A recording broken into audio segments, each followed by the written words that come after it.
A nossa aula de hoje a gente vai dar continuidade sobre o que a gente estava falando, né? Que é ciência, metodologia. De início, gente, essa disciplina é vista pela maioria como chata. E realmente é porque ela não é específica, né, do curso, mas ela é muito importante, como eu já falei para vocês, para a confecção dos trabalhos, de como se portar, de como fazer pesquisa, tá? É uma base bem boa que é importante a gente ter pro decorrer do curso, tá? Tá sendo bom para Naila e para Cláudia, que estão iniciando nessa disciplina, como base, né, para a realização dos trabalhos, de pesquisas que vão vir pela frente. Leonir e Frank estão aqui, né, que já viram outras disciplinas, podem perceber melhor que essa daqui é mais uma base assim teórica para questão de trabalhos e estudo mesmo, tá? Ela é meio chatinha, mas a próxima vai ser mais legal, tá? A gente precisa passar por essas disciplinas mais básicas assim mesmo. Na nossa última aula, a gente começou a falar sobre ciência, né? O que seria a ciência, a função dela, a evolução da ciência, né? Porque são as bases teóricas, né, para o que dão aí origem à metodologia científica, né? A ciência em si vai ser aí a atividade que propõe, né, a aquisição sistemática de conhecimento sobre a natureza biológica, social e tecnológica, né? Então aí a ciência vai ser algo que vai dar sentido, né, às nossas vidas, tá? Função da ciência, né, que a gente conversou sobre isso na última aula, é aí o aperfeiçoamento do nosso conhecimento em todas as áreas, né, que tornam aí a existência humana mais significativa. É estudar como que funcionam os organismos, estudar como que funciona, né, a natureza, a sociedade, né? Então ciência não está relacionada só aí com biologia, com química, não. Está relacionada com números, tá? Ciência diz respeito aí a toda, né, uma pesquisa, todo um projeto aí que busca aperfeiçoar os nossos conhecimentos nas diversas áreas. Então, a função da ciência é trazer sentido a todos os questionamentos que a gente faz durante a nossa vida, tá? E aí a gente viu a questão da evolução da ciência, né? Onde a gente viu que na ciência antiga, né, nos antepassados aí, na época de Aristóteles, a ciência era usada aí como a lógica, né? Não existia essa questão de pesquisas, de experimentos, de testes, tudo era uma questão de lógica, né? E na ciência moderna, né, a ciência que nós vivemos, que surgiu aí no século XVII, né, é a ciência que usa aí como base observação primeiramente, né, e a experimentação objetiva, ou seja, não é mais aquele uso somente da lógica que acha que vai ser daquele jeito, então é aquilo que é o certo, não. Já na ciência moderna, a gente primeiro observa, experimenta, né? E aí está inclusa a ciência física, a astronomia e a ciência química, né? Que tem aí o uso da observação e dos experimentos, tá? A princípio, né, os princípios filosóficos básicos estavam aí entre o século XVIII e XIX. A lógica era associada ao método científico, tá? Ciência antiga era somente o uso da lógica. A ciência moderna, a gente vai usar aí tanto a lógica, mas a gente vai somar a observação, a experimentação, tá? Os testes. E aí a gente veio falar um pouquinho sobre o conhecimento científico, né? a gente vê que a qualidade do conhecimento científico depende da forma de aquisição que é utilizada, né? E nesse processo de obter conhecimento científico, existem as 3 formas de aquisição, né? Que é a intuição, o empirismo e a razão. Então, se eu perguntar para vocês em uma atividade ou na prova mesmo, né, como que se dá aí o processo de aquisição de conhecimentos, vocês podem estar respondendo para mim aí como a junção, né, de intuição, empirismo e razão. Mas isso se eu pedir para vocês citarem. E se eu pedir para vocês descreverem como que se dá o processo de aquisição de conhecimento, aí vocês podem me dizer que é a junção da intuição, aí escreve o que é a intuição, né? Que é uma função especial da mente humana, né? Que age aí somente com um pensamento, né? Não depende da pessoa ter formação científica, de ter uma faculdade, de ter o ensino fundamental, médio, técnico, né? Isso aí já existe na mente humana, tá? É a intuição, todo mundo tem. O empirismo, né, que significa experiência, né? É a doutrina que afirma que a única fonte de conhecimento vai ser a experiência, né? Ou seja, todo conhecimento que a pessoa vai adquirir só é obtido de verdade através de experimentação, que seria o quê? Montar, construir, testar, medir. Então, se eu perguntar para descrever, né, como que se dá esse processo, descreve primeiro a intuição, o empirismo, né, que é experimentar, que é o que resume, né, esse aí de montar, construir, testar, medir. E por último, a razão ou racionalização, tá? Que é aí uma doutrina que afirma que a razão humana ou o pensamento racionalista vai ser a única fonte de conhecimento. Percebe que cada um deles é uma doutrina diferente, que acredita em uma coisa diferente, mas o conhecimento científico moderno diz que o nosso conhecimento só é adquirido e levado como verdade se a gente pegar todas essas doutrinas e usarmos todas, juntarmos as 3, tá? E a razão como o último elemento, né? Ao contrário do empirismo, eles afirmam que os nossos sentidos nos enganam, né? E nunca podem conduzir a um conhecimento verdadeiro, tá? Aí a gente tem o conhecimento científico produzido ou produtivo, tá? Onde a gente entende melhor cada doutrina dessa. A intuição, né, é a criatividade, ideias, né, sobre um novo produto, um processo. A experimentação, como a gente já viu, é o testar, eu construir, eu experimentar. E a racionalização eu vou descrever matematicamente, explicar por que funciona fisicamente, calcular, tá? É botar mesmo a cabeça para pensar. E aqui o conhecimento científico, né? Que pode ser o leigo, o técnico ou o científico, né? Esses procedimentos, na verdade, do conhecimento.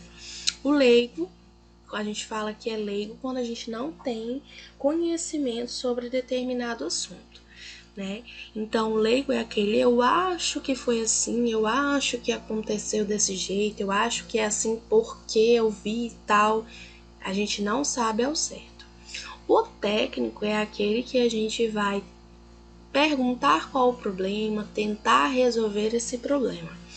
E o científico é aquele mais aprofundado, a gente faz o questionamento de quando ocorreu, por que ocorreu, como que se otimizou, tá? É a diferença dos três procedimentos aí para o conhecimento científico, tá?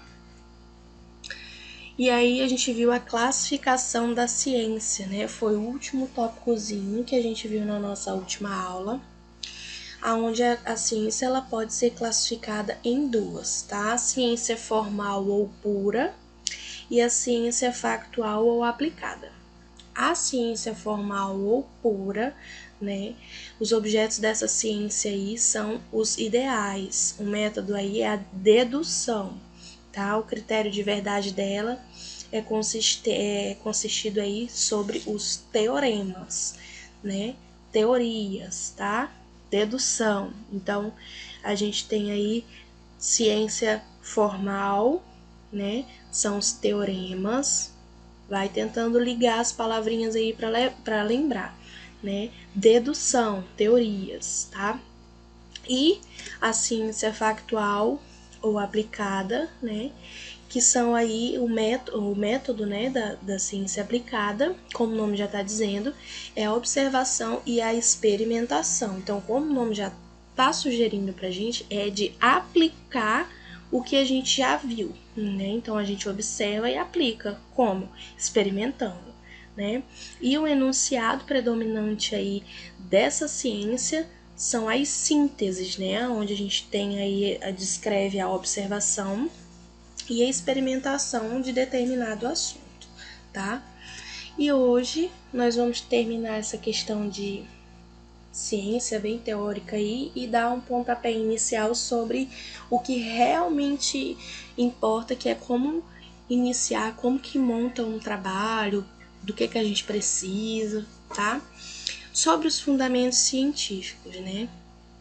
Os fundamentos científicos, né, utilizam métodos objetivos e confiáveis para a gente dizer a verdade, né? Então, quando a gente fala de um artigo científico, de um trabalho científico, a gente está falando de resenhas, de trabalhos, né, que trazem realmente a verdade, tá? São objetos, são pesquisas confiáveis para estar passando para frente, tá? A verdade em ciência nunca é absoluta ou final, né? Ela sempre pode ser modificada ou substituída de acordo com as pesquisas, com a experimentação, tá? Com a vivência. E a verdade sobre um conhecimento, ela nunca é obtida totalmente, tá? Mas assim, ela é feita através de modelos mais próximos uns dos outros. Um conhecimento ele vai ser válido até que novas observações ou experimentações sejam substituídas. Então, hoje, o que eu experimento, né, o que eu pesquiso, experimento, estudo, pode ser verdade. Mas daqui a alguns anos, alguém pode vir, observar melhor, experimentar melhor e vai substituir esse meu conhecimento e vai formar um outro em cima daquele. Então, o meu conhecimento, meu fundamento, pode passar a ser uma não verdade e o do né, o próximo pode ser colocado como verdade em cima do meu. Tá? Então, a verdade sempre, a gente está falando de pesquisas científicas, de trabalhos, de artigos, ela pode ser verdade hoje, mas ela pode estar se modificando com o passar dos dias através de pesquisas, de estudos, de experimentações, tá? Então, hoje, quando a gente fala de verdade, a gente está falando de credibilidade, a gente está falando de estudos e de conhecimento naquela área. Por exemplo, até há uns anos atrás, você pesquisava algum artigo, alguma coisa sobre câncer, por exemplo. E quando não se tinha conhecimento, né, vasto na área da oncologia, a gente via que era a doença que não tinha nenhum tipo de tratamento. Né? Então, a verdade era que o câncer, a pessoa estava destinada à morte e acabou. Essa era a verdade sobre o assunto. Com o passar do tempo, com as pesquisas científicas, com a experimentação e os testes e as amostras e tudo mais, a verdade foi substituída para uma realidade que uma pessoa que, né, contrai, né, essa doença não está destinada à morte.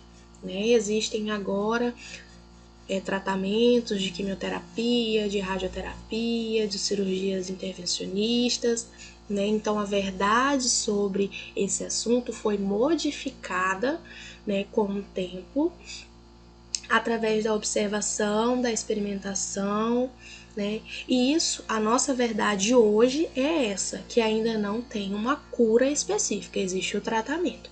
Só que daqui a uns anos, daqui a um tempo, né, pode vir outros cientistas, e a gente espera muito que aconteça isso, vir outros, né, outras pessoas, outros pesquisadores, cientistas, e estudem e façam com que essa verdade de hoje seja modificada, né? E aí a gente tem uma outra verdade sobre o assunto, onde exista a cura, tá? Então esse foi um exemplo aí de modificação, né, dos fundamentos científicos, tá? Da verdade. A natureza, ela é descrita através de modelos que eles podem ser qualitativos ou quantitativos. Mais na frente a gente vai definir nessa ciência aí, essas pesquisas qualitativas das quantitativas. Por enquanto, a gente vai ver sobre a metodologia científica e o que é, tá?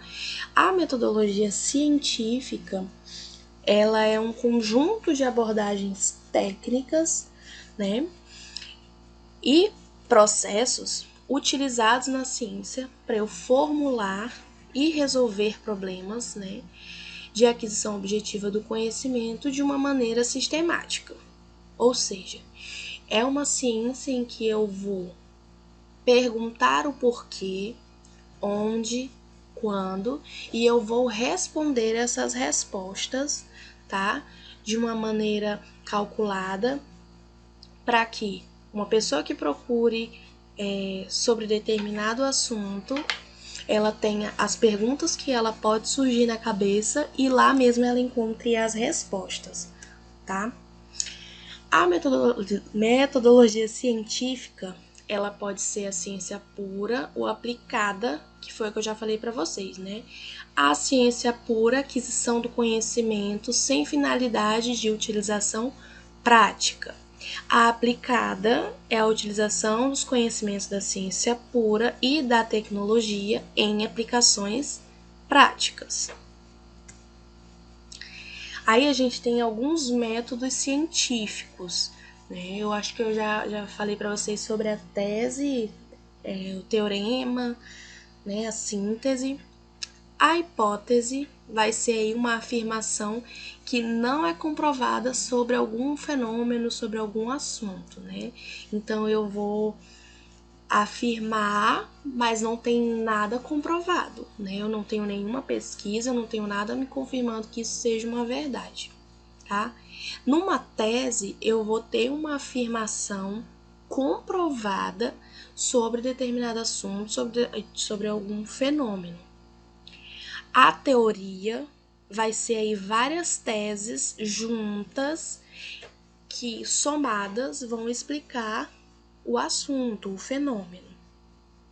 E o modelo vai ser uma descrição formal de um fenômeno, né, que pode ser utilizado para testar novas hipóteses e fazer predições, ou seja, um modelo, eu vou pegar determinado assunto, né, e eu vou utilizar ele já depois de estudado e pesquisado, eu posso fazer novas hipóteses, ou seja, eu vou me fazer novas perguntas e afirmar sem nenhuma pesquisa certa, comprovada sobre aquele assunto, e aí começa de novo o ciclo, né, de fazer pesquisas, teses, teorias sobre determinado fenômeno, tá?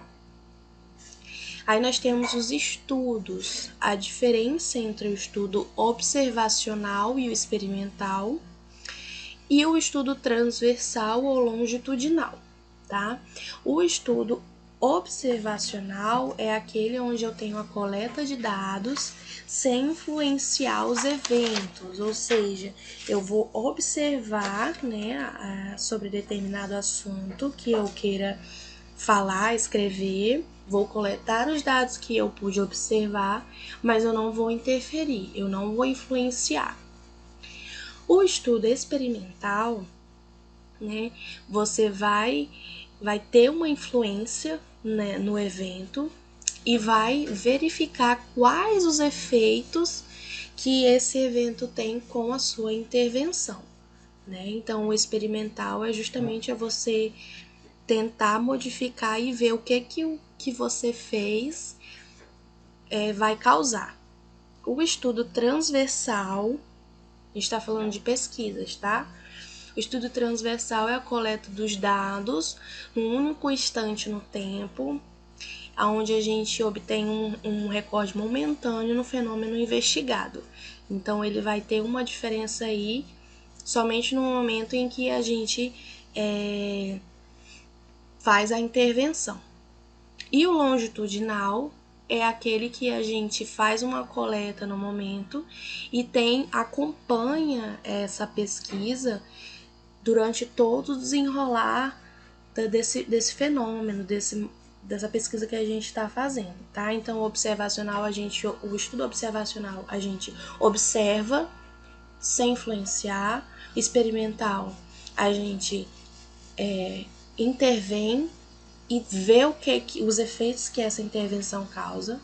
O transversal é uma intervenção onde tem uma diferença momentânea, e o longitudinal a gente acompanha todo o desenrolar do processo, do fenômeno. Aí a gente vê a questão de dados e análises de algumas pesquisas, que podem ser pesquisas com dados qualitativos ou pesquisas com dados quantitativos, tá? A pesquisa qualitativa, ela vai reunir dados que são coletados de forma narrativa, né, como diários, questionários, entrevistas, a observação, né, que elas não usam sistema numérico, tá? Então é só história, conversa, a qualidade do assunto que você está pesquisando. A quantitativa, como o nome já está sugerindo a gente, ela vai reunir dados que possam ser codificados de formas numéricas. Então, se você tem uma pesquisa que tenham gráficos, né, artigos que tenham números, taxas, isso aí é uma pesquisa baseada em análises quantitativas. Aquela que você faz sem números de gráficos, sem taxas, sem cálculos por exemplo, na área da radiologia, de evolução, de como que era, por exemplo, na tomografia. Antigamente, tinham menos detectores, e com a evolução do tempo, a gente está falando como se fosse um artigo científico, com a evolução do tempo aumentou o número de detectores. Isso daí a gente está utilizando números, então são dados e análises quantitativas nessa pesquisa. Se for somente narrativas, diários, questionários, entrevistas, observações, vão ser dados e análises quantitativas. Estudo é para formação de pesquisas, de teses, de síntese, de resenha. Então, você pode estar realizando isso daí dessas duas maneiras, ou com análise quantitativa ou com análise qualitativa. Então, eu posso perguntar isso para vocês na prova, de como que pode ser feita, né, como que é dividida os dados e as análises para a realização de um projeto, né? Eu vou colocar como projeto para não especificar. Então, você pode estar dizendo para mim que pode ser de forma qualitativa. Essa análise pode estar sendo feita de forma qualitativa, onde eu vou reunir dados coletados de forma narrativa, com questionários, entrevistas, ou de forma quantitativa, onde eu vou exigir aí dados numéricos, tá? Para poder formar o conteúdo da minha pesquisa.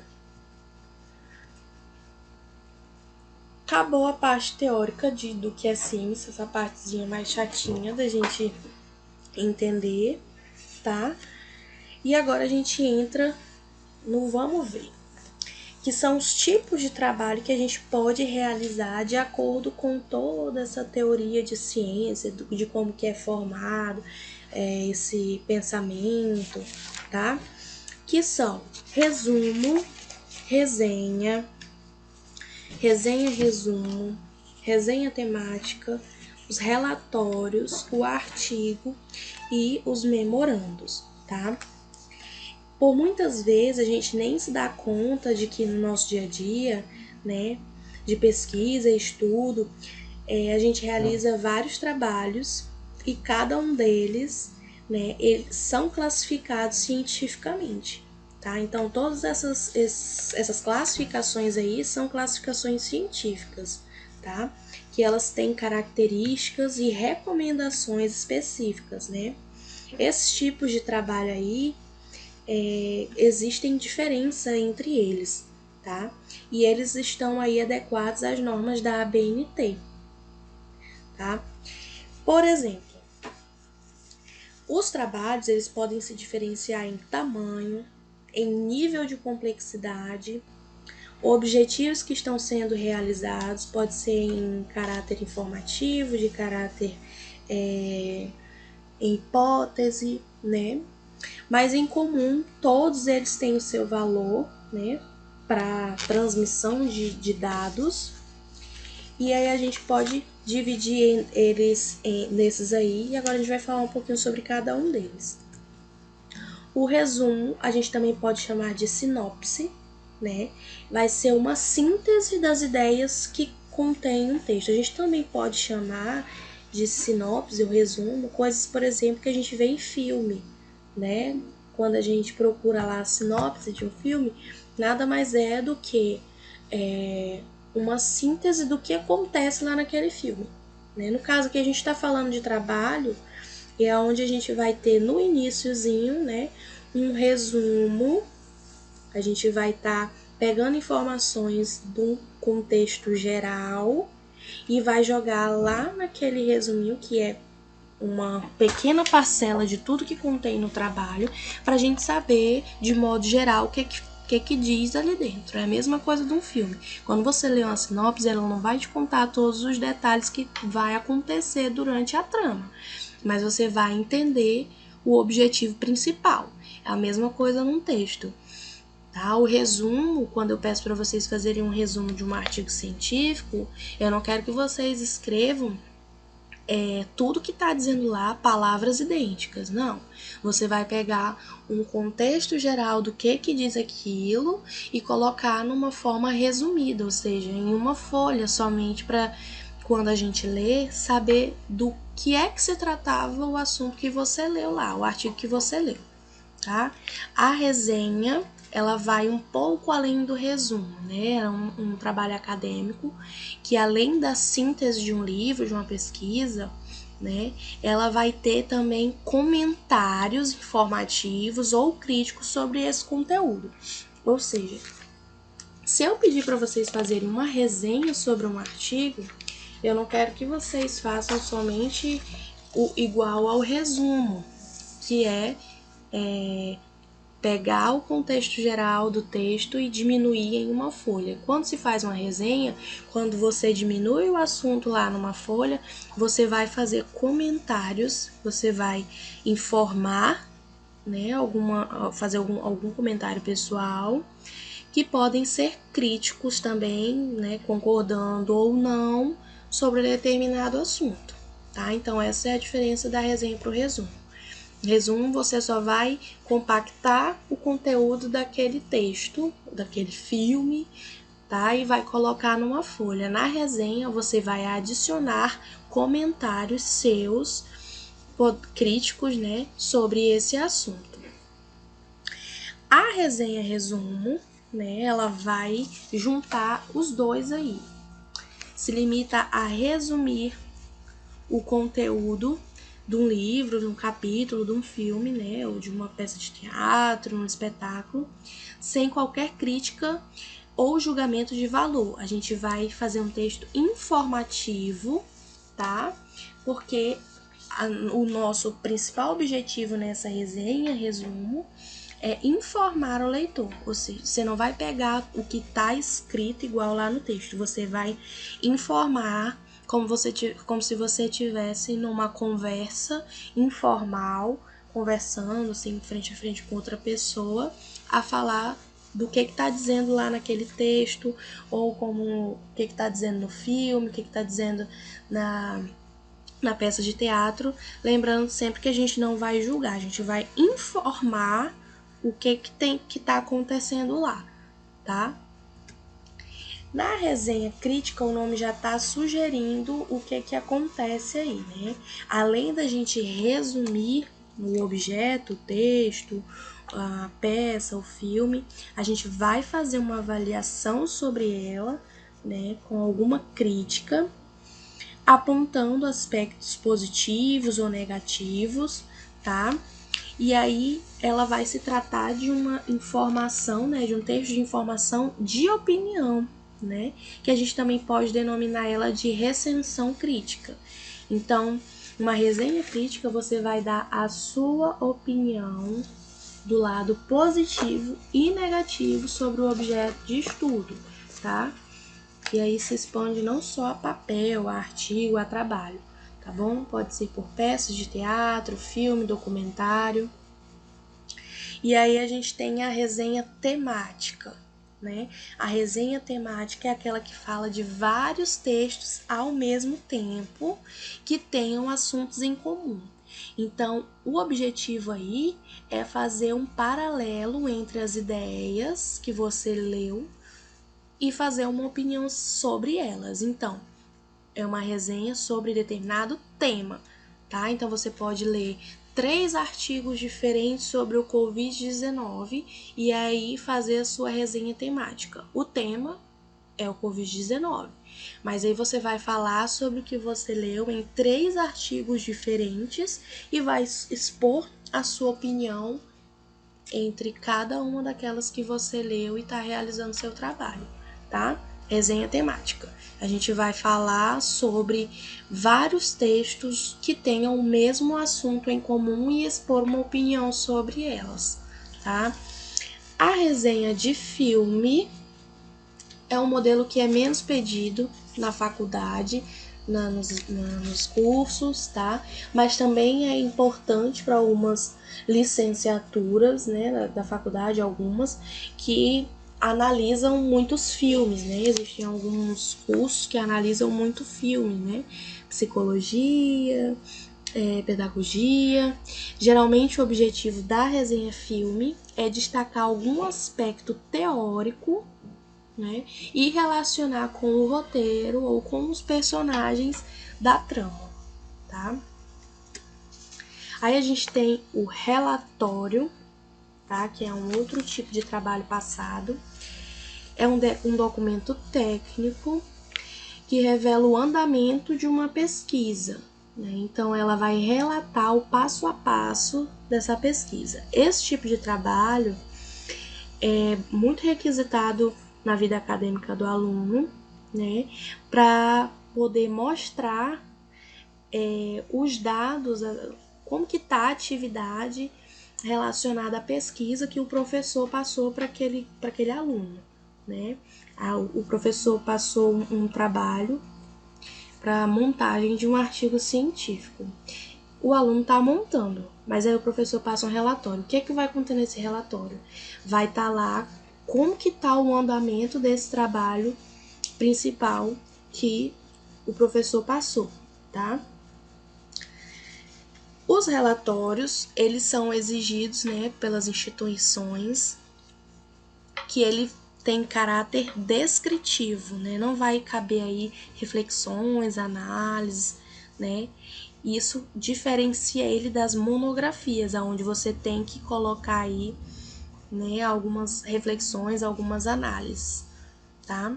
Dentre as funções do relatório, ele vai servir aí para manter alguns financiamentos, projetos, bolsas de estudo, tá? E serve como um documento para examinar a qualificação do aluno, tá bom? Esse aí é o relatório.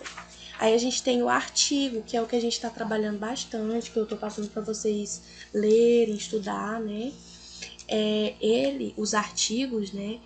Eles apresentam resultados de investigação sobre algum tema, sobre algum objeto de estudo. É tanto que quando eu passo para vocês, geralmente são alunos de faculdade que fazem pesquisas, que estudam, escolhem um tema, né, de importância para eles.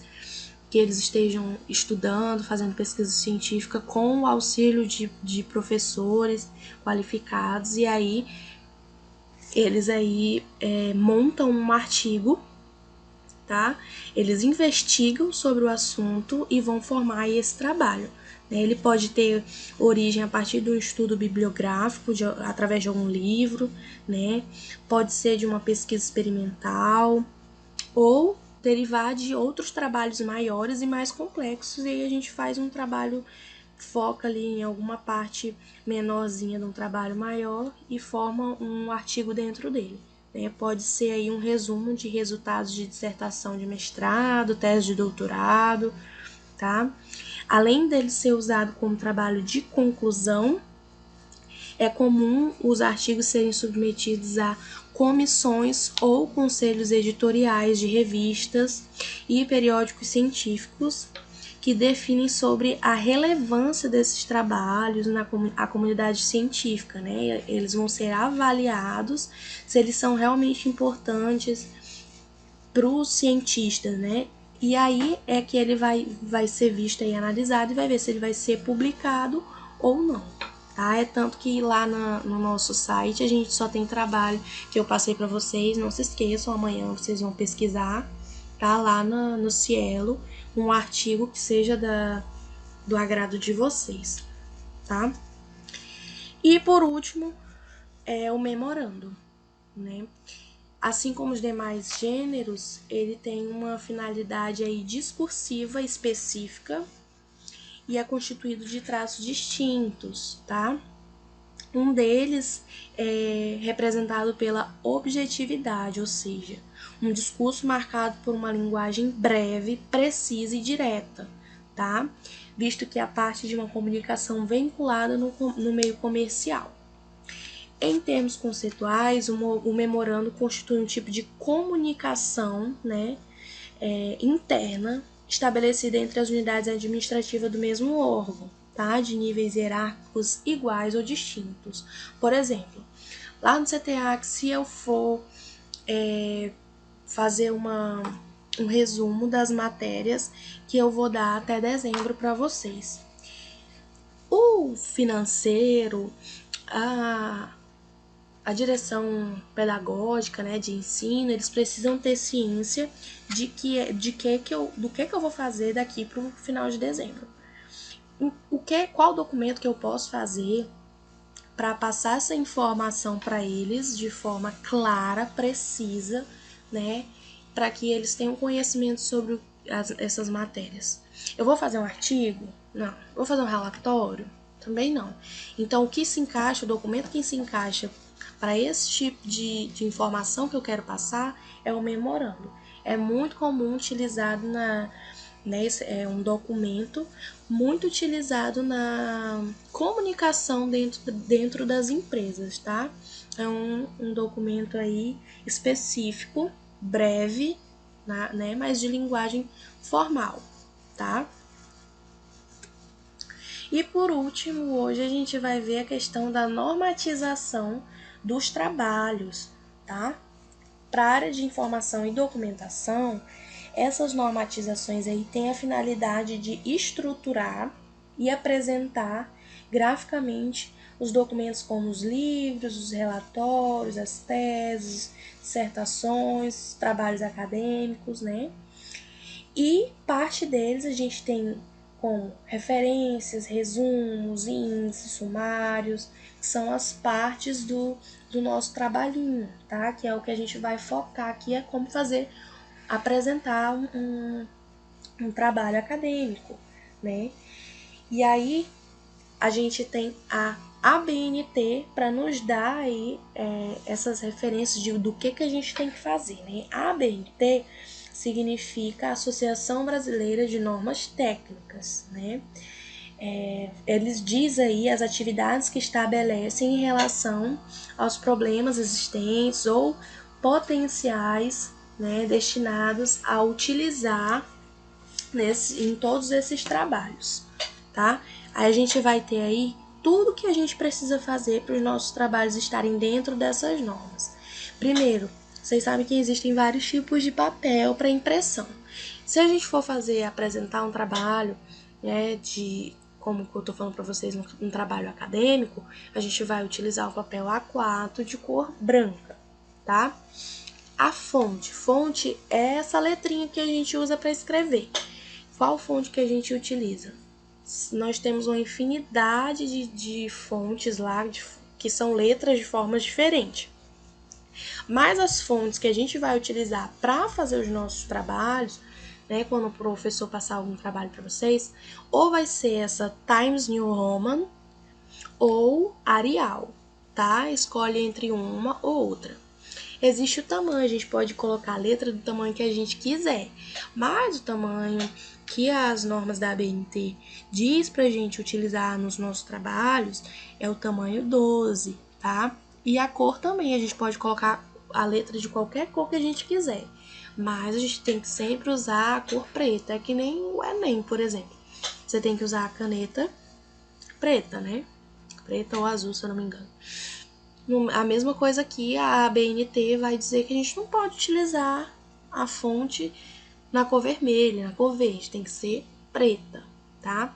Aí a gente vê outras informações aí, que nas citações, né, a gente, com mais de 3 linhas, notas de rodapé. Rodapé é a parte de cima lá da folha, tá? No Word.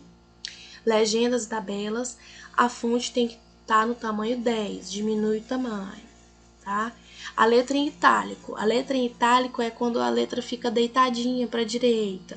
Quando que a gente pode colocar a letra em itálico, né? A gente coloca a letra em itálico quando a gente escrever palavras em inglês, em palavras em espanhol. Quando for em outro idioma, a gente seleciona a palavra que está em outro idioma e coloca em itálico para poder destacar, tá? As margens é a lateral da folha. Na margem direita, deixa eu colocar um ponteiro aqui. Opa.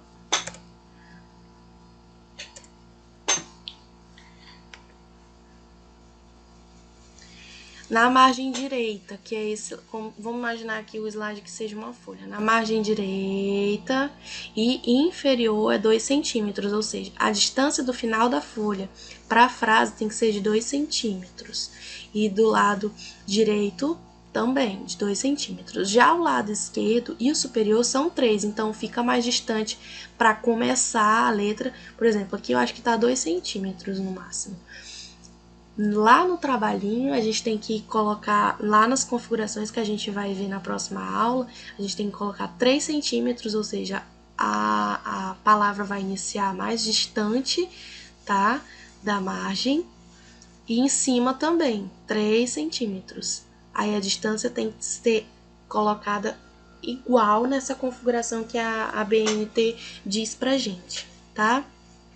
Nos parágrafos e espaçamentos, dá pra gente configurar também. Dá pra gente deixar, tipo, a distância entre uma frase e outra bem grande ou bem pequenininha. Mas as normas dizem pra gente que essa distância tem que estar entre 1,5, entre uma linha e outra, tá? Entre uma frase dessa daqui e a outra, a distância tem que estar de 1,5. Então, tudo isso a gente vai ver na próxima aula como que vai configurar, tá? Amanhã eu vou estar enviando para vocês um estudo dirigido com algumas perguntinhas sobre ciência, tá? Pode estar pesquisando na apostila, aqui no slide. Aí vocês não precisam entrar na plataforma. Aí na quarta-feira a gente entra na plataforma, corrige o estudo dirigido e aí inicia como que a gente vai configurar o Word para poder fazer esses trabalhos acadêmicos, tá? Quem tiver computador, fica com o computador aberto no Word e a gente vai começar a como é que configura. E aí na sexta-feira vocês vão fazer sozinhos um trabalho configurado nas normas da ABNT para me entregar, tá? E amanhã, além do estudo dirigido, vocês vão entrar lá no site da Cielo e fazer a pesquisa de um artigo científico do assunto que mais agradar a vocês e guardar esse artigo aí pra gente trabalhar ele depois, tá bom? Alguma pergunta? Sim, professora. Deixa eu Oi, lhe perguntar. diga. A senhora pode repetir para mim como é que é o nome do site? Que a Eu, senhora falou naquele dia, eu esqueci. é Cielo, eu vou mandar lá no grupo pra vocês, tá? Beleza, então. Eu vou mandar lá Tá como bom. que vocês vão digitar. E aí, vocês vão Sim, digitar lá, eu vou mandar pra vocês como é que é. Aí vai aparecer uma tela bem na frente com uma barrinha de pesquisa. Aí você pensa aí sobre o que é que você quer ler, sobre o que é que você quer estudar, pesquisar. Aí escreve uma palavra-chave, pesquisa e vai aparecer vários artigos diferentes e você pode estar pesquisando, lendo para ver qual é o que mais vai te agradar, tá bom? Não, amanhã. Não, certo. Fabrícia. Amanhã eu vou enviar um estudo dirigido para vocês e vocês vão fazer essa pesquisa de artigo, tá? Aí não precisa entrar na plataforma. Quando estiverem fazendo o estudo dirigido à noite, se tiver alguma dúvida, me manda mensagem no WhatsApp que eu auxilio vocês, tá bom?